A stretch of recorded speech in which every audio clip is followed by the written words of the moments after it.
Hello boys and girls, welcome to Mrs. Bandu's Math Movies. This is a lesson for Course 2, Lesson 4-4, Solving Equations by Multiplying or Dividing. The title of the section is in fact our objective as well. Okay, so again we have a couple of properties to talk about. The idea behind this is very similar to what we did in the previous section with addition and subtraction. All right, the division property of equality tells us that if you divide each side of an equation by the same non-zero number, the two sides remain equal. So arithmetically, since 3 times 2 equals 6, 3 times 2 divided by 2 is the same as 6 divided by 2. 3 times 2 divided by 2 is 6. 6 divided by 2, which is 3. 6 divided by 2 is 3. Similarly, if A is equal to B and C is not equal to 0, okay, again, we have to say that C is not equal to 0 because C cannot be 0 because division by 0 is undefined. Okay, A divided by C is equal to B divided by C. So I'm using division to undo multiplication. Similarly, we have the multiplication property of equality, and that tells you that if you multiply each side of an equation by the same number, the two sides remain equal. Okay, so arithmetically we have 12 divided by 2 is equal to 6. So 12 divided by 2 times 2 is equal to 6 times 2. 12 divided by 2 is 6 times 2 is 12. 6 times 2 is 12.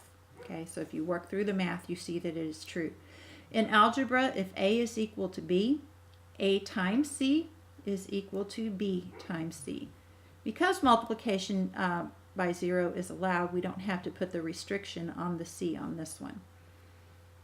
Okay, so multiplication undoes division. So multiplication and division are inverse operations, and we'll use them to solve similar to what we did in the previous section. Okay, let's look at some examples. Our first example is solving equations by dividing. So we want to solve negative 3j is equal to 44.7, and then we're going to check our solution as well. Okay, the first thing you have to do is notice that j is being multiplied by negative 3, which means we want the negative 3 to go away because we want to isolate the j. So we're going to divide each side by negative 3 to get j alone. Okay, that's called to isolate the variable, as I've spoken before. So I'm going to show division by negative 3 on each side of the equation because I have to do it on both sides.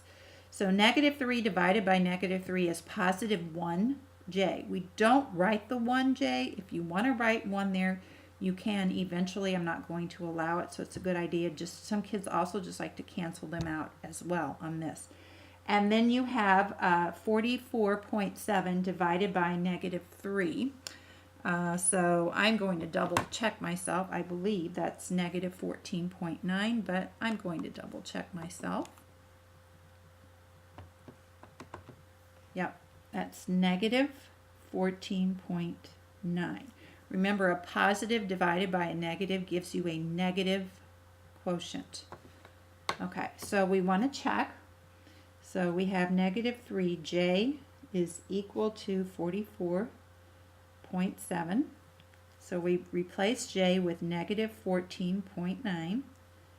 Multiply those together, and that does in fact give you 44.7. You can check yourself on a calculator here. Depending on the difficulty of the numbers, we may or may not use calculators in class. I just used it because it was convenient here to double check myself. However, dividing 44.7 by negative 3 should be something that you are capable of doing in a very short period of time. Okay, let's move on to example number 2. The art club must buy 84 pieces of poster board. There are 6 pieces of poster board in a package. How many packages of poster board must the art club buy?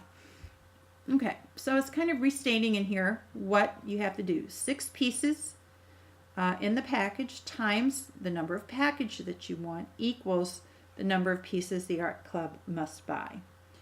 Okay, so again, defining a variable here so we know what the variable is going to be and what it stands for. So 6 pieces times P, the number of packages, needs to equal 84. So 6 times P equals 84. Since this is multiplying by 6, I'm going to divide by 6 to isolate or get the P alone. So divide by 6 and divide by 6. Notice there's just this fraction / division bar right here. So 6 divided by 6 leaves me 1 and then times P, which is P. 84 divided by 6 is 14. The art club must buy 14 packages of poster board. Now the 84 divided by 6, if you can't do it in your head, you can again just do it off to the side. Try not to scrunch it into the messy problem over here. It makes it messy and unreadable. So use some of the free space you have on your page. 6 into 8 goes 1 time, subtract and you have 2, bring down 4. 6 times 4 is 24, so my answer is 14. Again, I can double check. 16 times 4 gives me 84. Okay, and example number 3, solving equations by multiplying. We want to solve m divided by -3 equals 27. Notice that m is divided by -3.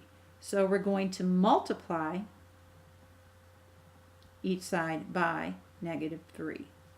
Okay, again, you have to remember that that is a shorthand way or an algebraic way of writing division. So I'm going to multiply by -3, and some people like to write that as -3 over 1. If you want to on the side with the fraction, go ahead and do that. If you don't want to, you don't really have to. But we employ the idea of using either cross-canceling like we did in multiplication of fractions. So I get m over 1, which is m, and -3 times 27 is -81. To check, it's not asking us to, but I will. Whoops. -81 divided by -3. So I'm substituting back into the original. -3, that's going to be +3 times 2 is 6. Gives me 21. 27 is my check answer, so it checked. Okay, now again on these, I would like you may actually need extra paper because they did not leave you very much room here at all, and I do want you to write these out algebraically. Go ahead and get these done to the best of your ability. Bring in any questions you have. Remember, jot down those questions as soon as you have them so you don't forget them when we review these in class. I look forward to seeing you then.